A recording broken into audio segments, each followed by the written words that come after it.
And SwRI technology is capturing 3D motion data to help athletes improve performance and avoid injury. And the potential for this portable, user-friendly, AI-driven system is expanding. How does it work and how is it changing the game? That's next on this episode of Technology Today. We live with technology, science, engineering, and the results of innovative research every day. Now, let's understand it better. You're listening to the Technology Today podcast, presented by Southwest Research Institute. From deep sea to deep space, we develop solutions to benefit humankind. Transcript and photos for this episode and all episodes are available at podcast.swri.org. Share the podcast and hit that subscribe button on your favorite podcast platform. Hello and welcome to Technology Today. I'm Lisa Pena. Today we're talking about the Engine for Automatic Biomechanical Evaluation, or ENABLE, a portable user-friendly system of cameras and computer vision algorithms that captures and analyzes motion. It's a game changer for athletes and others working to achieve peak performance. Also, later in this episode, we'll discuss the upcoming International Human Performance Summit hosted by SwRI. It's an opportunity for human performance professionals to connect with sports scientists. SwRI engineers Ty Templin and Travis Eliason join us now. They are on the ENABLE development team, and they have some exciting projects in the works with this groundbreaking system. Thanks for joining us, Ty and Travis. Yeah, Thank you for having us. And Travis, thanks for hopping off a plane and coming straight over here to talk to us about ENABLE today. You were just at a conference. Absolutely. I was talking about this technology all week, so might as well get off a plane and do it again. All right, perfect. So in Washington, D.C. this morning, with us here in San Antonio now to talk about ENABLE. So we want to kind of start with the basics for our listeners. When discussing the ENABLE technology, it's important to understand some key words. So let's start with biomechanics. It's in ENABLE's name. So please define biomechanics for us, and we'll start with you, Ty. All right, yeah. So biomechanics is a fairly broad field. And a lot of what we're focused on with ENABLE is human movement biomechanics. And so that's specifically focusing on understanding the forces that act on the body and the effects of those forces, which are the movements. So what we're trying to analyze with ENABLE is the positions, velocities, and accelerations of our body segments as we move. With your analysis, you are targeting human performance. So what attributes are under the human performance umbrella? What are you trying to improve with ENABLE? Yeah, absolutely. So when you have a detailed description of the way a person or an athlete is moving, you can start to make a number of just general fitness assessments. So you can look at things like speed, strength, range of motion or flexibility, and also balance and coordination. And so once you have a general idea of fitness assessments, you can also look at specific questions of how movements can be modified or trained for specific applications to move more efficiently or in a way that is better for the health of your body. All right, so you bring up health, so we're talking about better performance in sports or maybe even better performance just for a healthy body in general.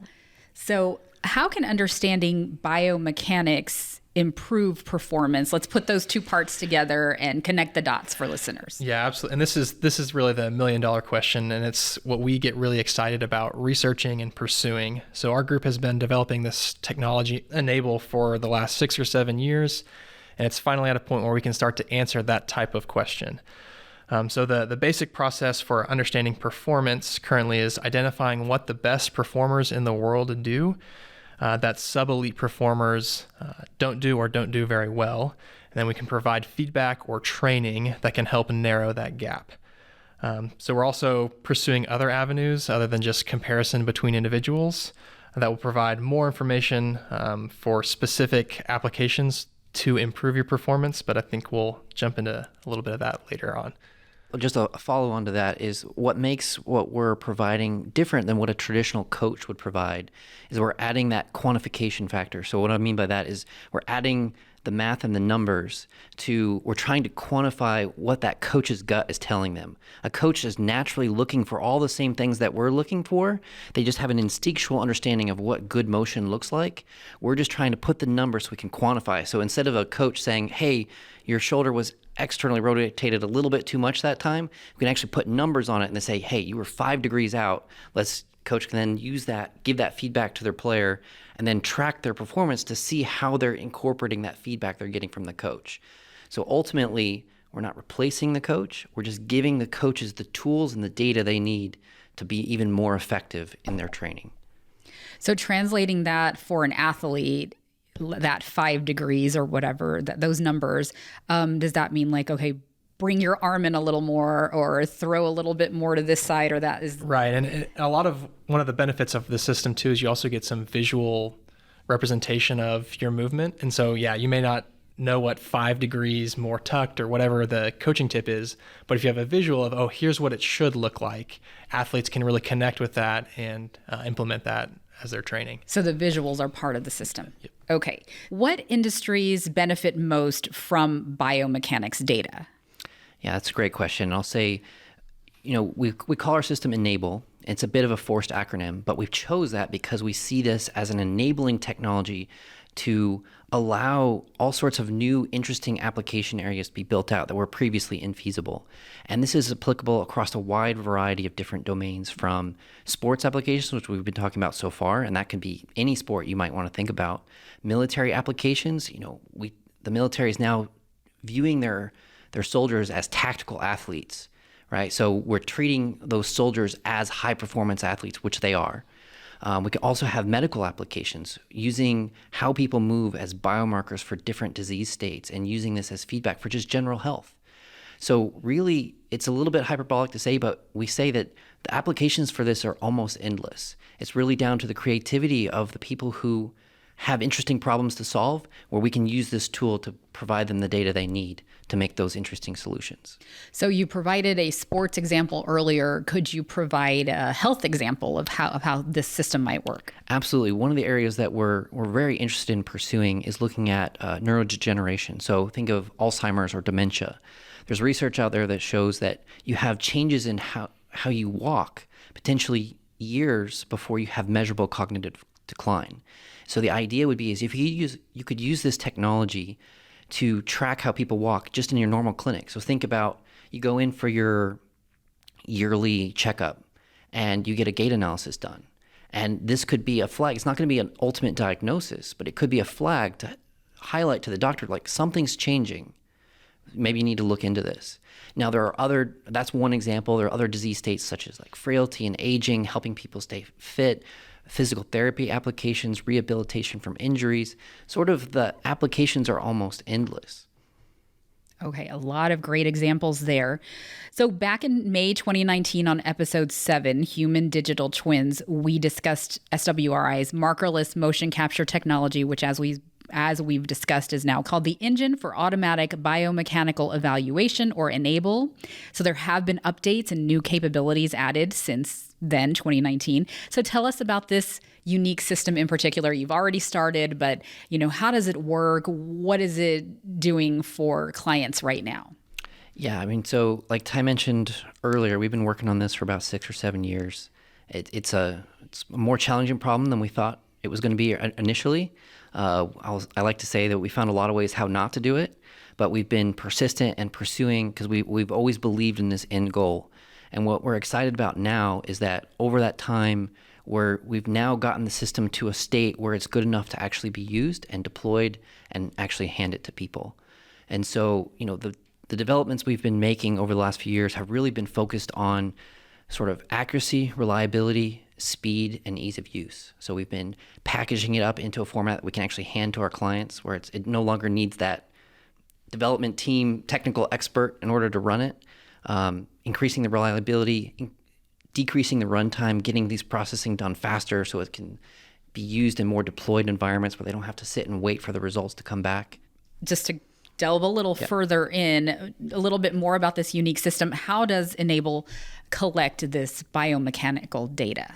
That's a great question. So Enable is really a merger of 2 different technical expertise areas here at the Institute, so Ty and I bring our biomechanical expertise. We're from the musculoskeletal biomechanics group here, and then we've partnered with our artificial intelligence groups here at the Institute. And so how the system works is we've effectively trained our system to automatically identify 85 key locations on the body.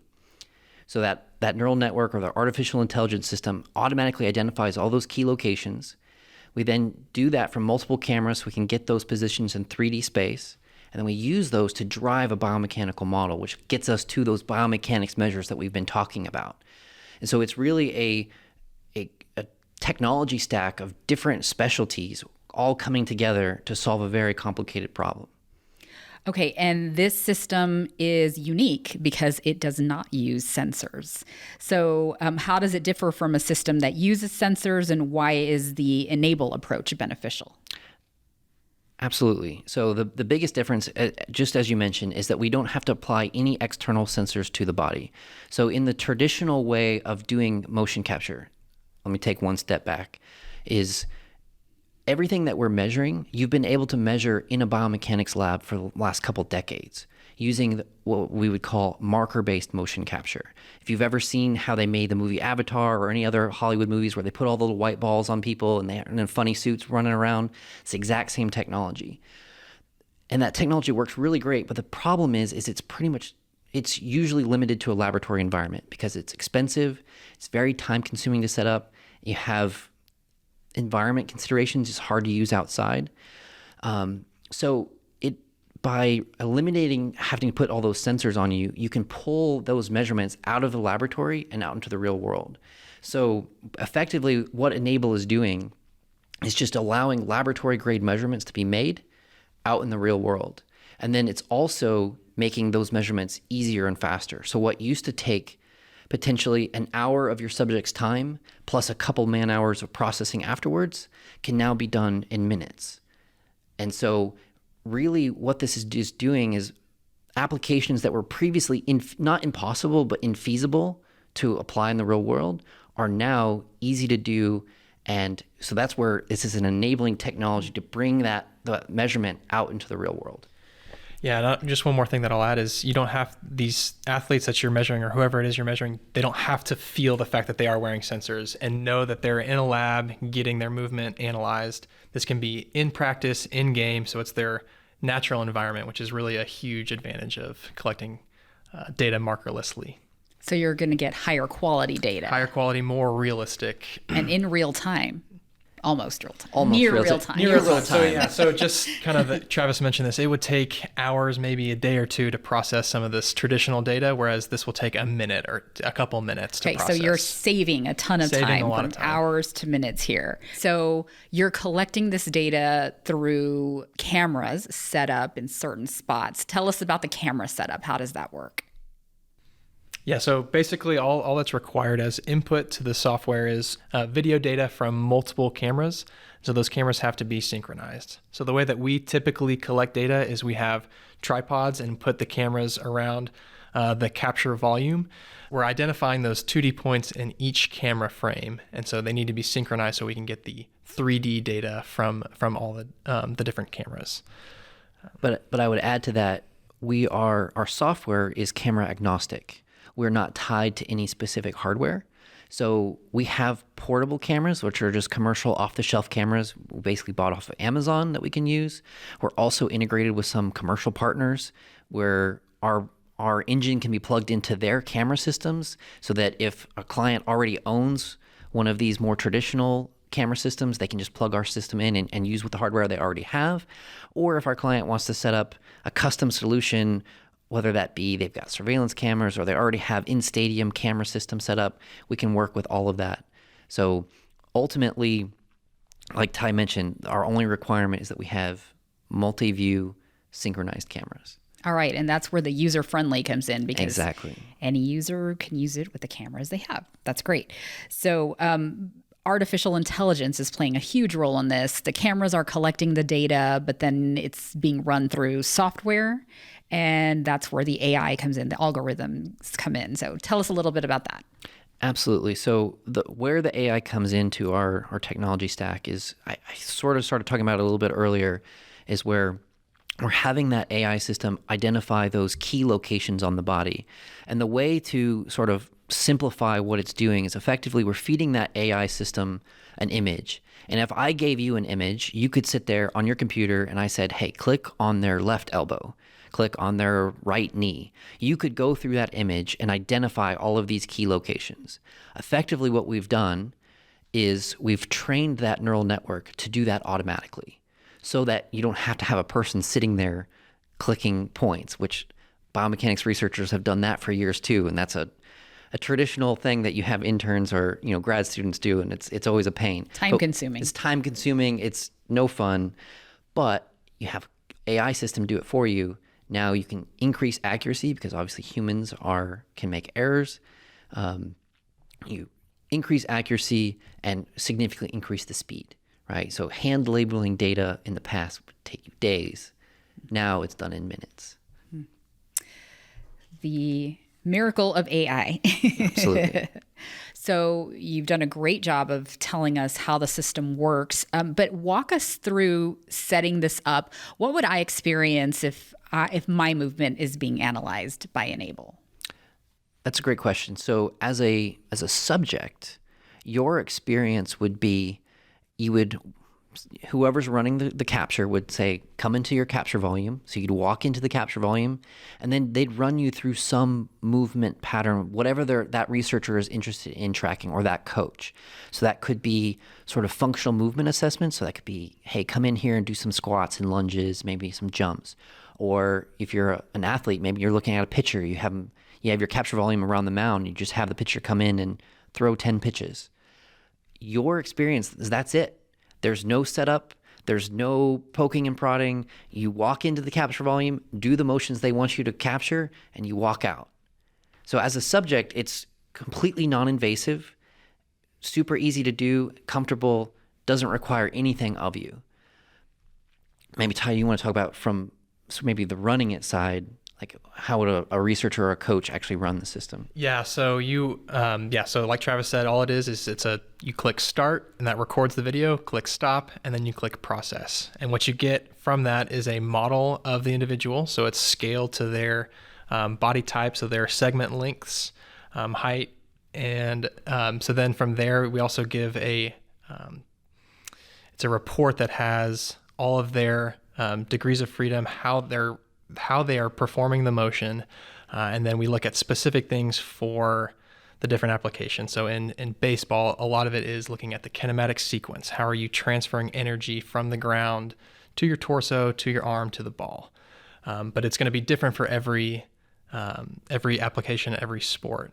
Okay, so let's specifically talk about a recent project. Enable was used to assess and optimize the performance of baseball pitchers. So tell us about this project, Ty. Yeah, so this was a project that stemmed from a collaboration with Dr. Saki Oyama at UTSA. So we started talking to her about some of the updates we had been making and that we've been talking about here. And turned out to be really good timing because she was doing a study where she was looking at using a marker base, the more traditional method of motion capture, to look at pitching mechanics.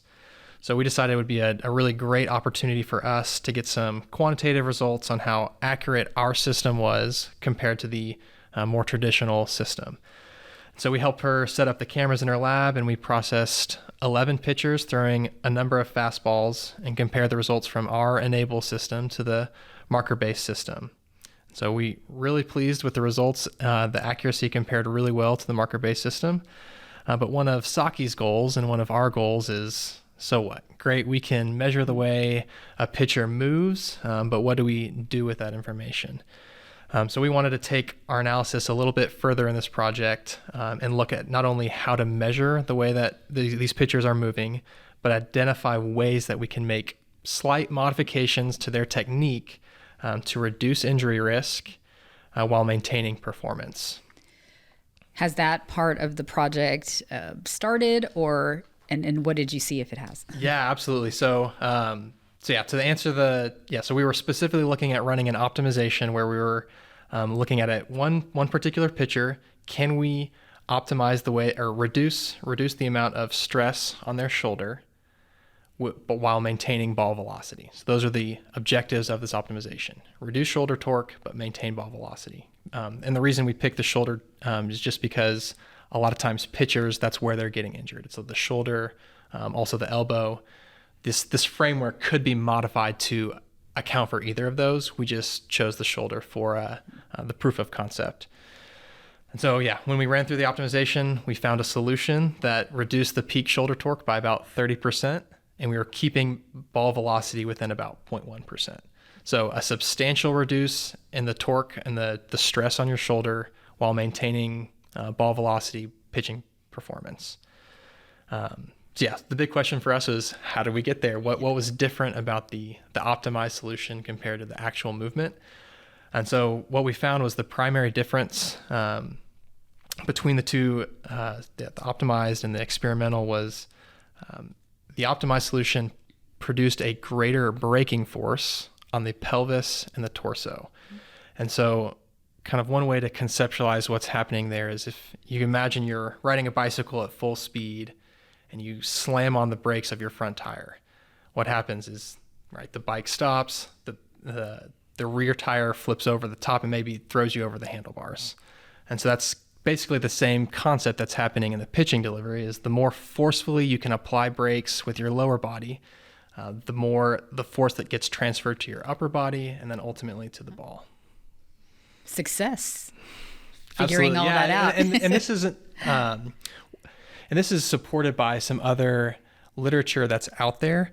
But it was really interesting to be able to see that, okay, we can kind of tease out these things that aren't necessarily completely novel, but you can start to look at, okay, well, what does that look like for me? What do my mechanics, what are the small changes that I need to make to get to that outcome? And I just add, it was a good validation that, the point of this project was proof of concept to build out this technique to do this optimization. And it was a good validation that what our optimization and model came up with is matching what pitching coaches are telling their players to do, what's already out there in the literature of saying what is ideal to do in a pitch. We didn't force it to go that way. Our optimization came to the same conclusion, which is it's that first validation step of, if it was coming up with something radically different, people have been pitching for a long time, you would think someone probably would have tried it. So it was a good validation that it's coming. And then to Ty's point, now that we have that methodology in place, we can start looking at more subtle, more individualized things where it's not just how do you make a pitch better, but it's now how do you make this specific pitcher better.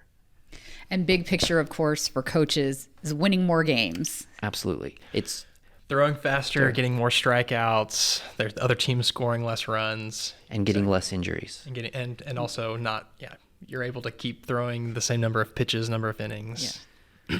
So wins and keeping your players healthy. Absolutely. All right. And so now you're expanding to other sports, which is great. So tell us about plans to use this technology in basketball. Yeah, so we kind of started with baseball because it's been the sport that has been the earliest adopter for biomechanics technology and a lot of other technology as well. So we see basketball as the next sport that's really going to start using and benefiting from biomechanics technology. So we're starting to trying to look at, okay, what are ways that shooters, what makes a good shooter a high percentage shooter? What are they more consistent? We're tracking things like the flight of the ball. So in addition to their movement, we're actually tracking the ball as it leaves their hand, goes through the hoop. We can look at things like, okay, how does the trajectory of that impact shooting performance? And how do the mechanics of their shot affect that trajectory? What are the mechanics that lead to those most consistent shooters, with the goal of effectively creating a shooting lab where players can come in, they can shoot their shots while they're being captured, and then they can get key feedback metrics that are defined by their coaches, right? On these are the things that we want you to do, and here we're quantifying all of those things and giving that back to you. And you can imagine for something that's very repetitive like basketball, shooting free throws, for example, you could track yourself across a 100-shot free throw session, and how consistent are you? Like, yeah, you can shoot 10 shots perfect, but then shots 30 through 60, you were off, or sort of, that's just an example, but you can imagine how you can use this because consistency is the name of the game. So it's not just can you do it once, it's can you do it the same way every time and time again, with the goal of making that higher percentage free throw shooter. Do you foresee this being useful for teams of all sizes, from little league to pro teams? Absolutely. The way we view this is sort of the trickle down. So if anyone's familiar with sort of the F1 model, where these car companies will spend ungodly amounts of money for their F1 teams to develop these crazy technology, but all of that eventually trickles down to your everyday road cars. That's why it's worth it to them to make that investment. Anti-lock brakes, suspension updates, traction control, all of that was originally developed sort of in the racing space, and it trickles down. Similarly, we're starting out with professional sports teams, collegiate sports teams, military applications, because they're the early adopters. But our vision for this is that this will trickle down through all levels, from high school, middle school, little league, to apps on your phone where you might have a golf app where you're working on your swing in your garage and it can be giving you feedback. Back to those clinical applications we were talking about earlier, we want to see this out in the real world used by everyday people. I would love that. We were at golf practice with my son yesterday. It would have come in really handy. Absolutely. Right. So what type of feedback are you getting from people who are these early adopters who are already using the system? Yeah, so I think especially for the users who have used the traditional marker-based system, it's a huge improvement in the speed, like we've been talking about, and the effort that goes into collecting this data and getting something meaningful from it. So I think there's a huge, this takes a big burden off of us, off our research team. We can get results that we want really pretty easily. And I also think kind of one of the things that they appreciate about Enable specifically is the ability to customize the software. So if there's a specific model that you want to be able to use, so for pitching, maybe you care about a detailed shoulder model, or if there's just specific applications that you have in mind, we're able to modify the underlying code and work with you to meet that specific need. How can someone interested in Enable get the system for their organization? Yeah, that's a great question. And I say, as SwRI, we're a nonprofit, independent research organization. So we have a lot of flexibility in how we work with our customers. And so we do a broad range of different relationships with our customers. Everything from just a pure license, like if you are a biomechanics researcher, sports scientist, you're comfortable doing motion capture, and you already have the so what answered on the back end, you can just buy a license and just use it. If you need some more help or more customization, like Ty was talking about, we like to work with our clients, figure out what their problems are, what are they trying to solve, and then we work collaboratively with them to build a statement of work and build a project where we can then kind of go that extra mile and kind of customize it for their specific application. And that can be small, that can be big, it can be anything in between. We have a lot of flexibility in how we work with our customers. All right, so best place to get all the information about Enable. Yeah, the best place would be to go to our website, which is enable.swri.org. That's going to have some information about the system on there, some example videos that you can see, but also have contact information for how to get a hold of us, and happy to talk with you about what your specific needs are and how we might be able to help. All right, enable.swri.org.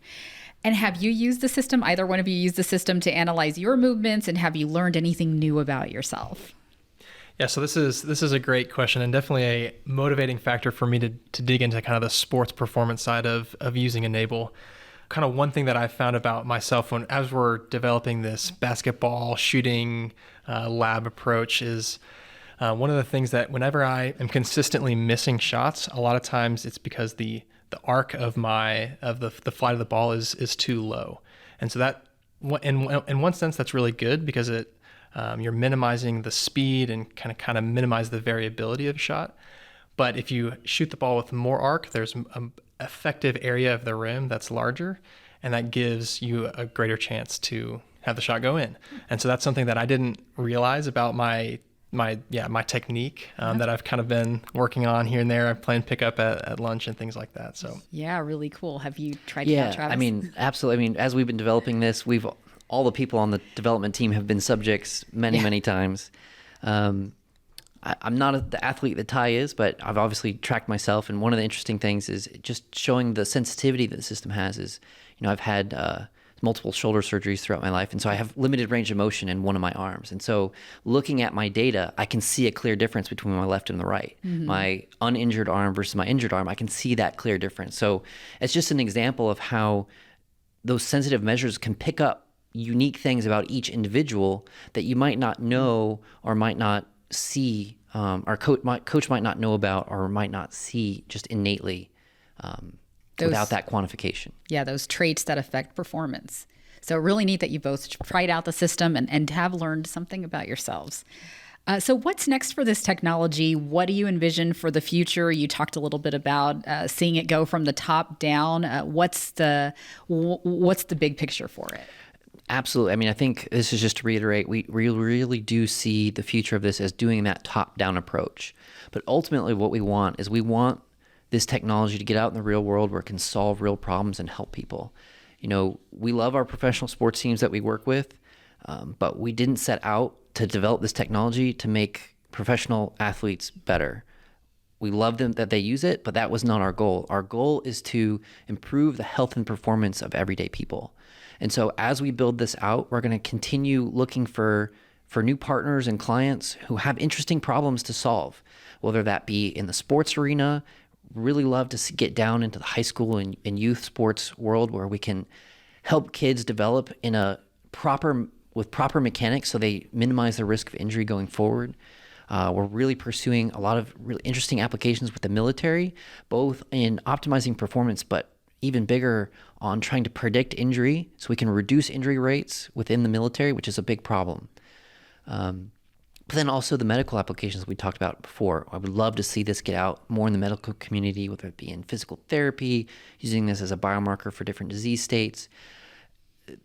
The future it's exciting, but unknown. I like to tell people, my guess and my prediction is that 5 years from now, we're going to be doing stuff I can't even guess right now. Someone's going to come up with us with a great idea. They're going to say, hey, can your technology do this? I'm going to say, I've never thought of that, but that is a great idea. Let's go do it.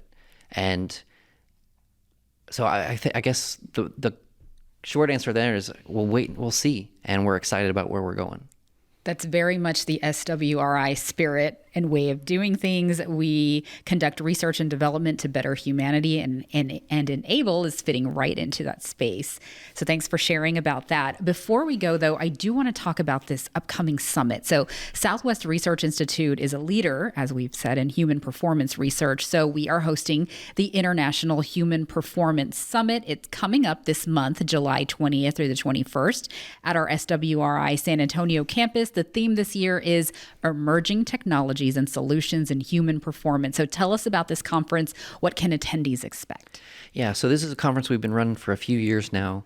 And the goal of this conference is to bring together human performance specialists and experts from a wide variety of different specialties, because human performance can go everything from the physical performance that we've been talking about to nutrition, to sleep, to psychological performance, sort of you name it.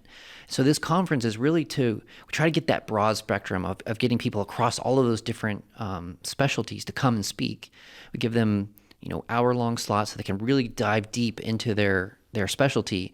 And our goal there is that we can have sports scientists, performance staff from different teams and organizations, universities, can all come.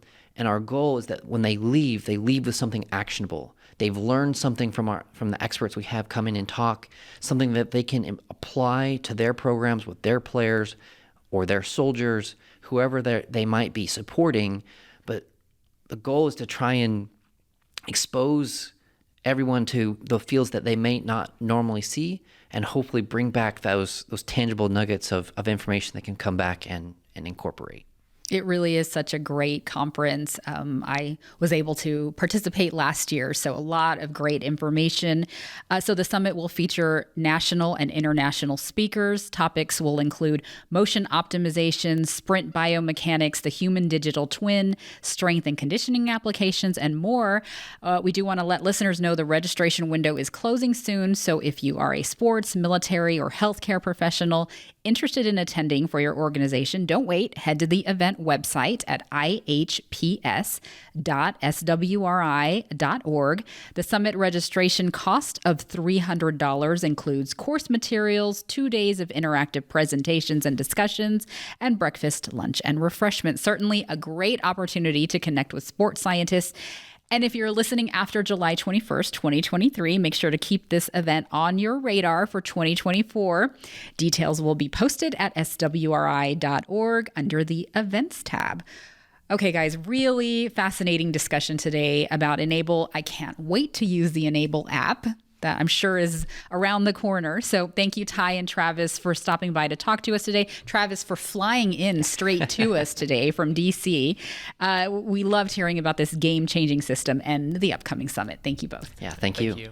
And thank you to our listeners for learning along with us today. You can hear all Technology Today episodes and see photos and complete transcripts at podcast.swri.org. Remember to share our podcast and subscribe on your favorite podcast platform. Want to see what else we're up to? Connect with Southwest Research Institute on Facebook, Instagram, Twitter, LinkedIn, and YouTube. Check out the Technology Today magazine at technologytoday.swri.org. And now is a great time to become an SWRI problem solver. Visit our career page at swri.jobs. Ian McKinney and Brian Ortiz are the podcast audio engineers and editors. I am producer and host Lisa Pena. Thanks for listening.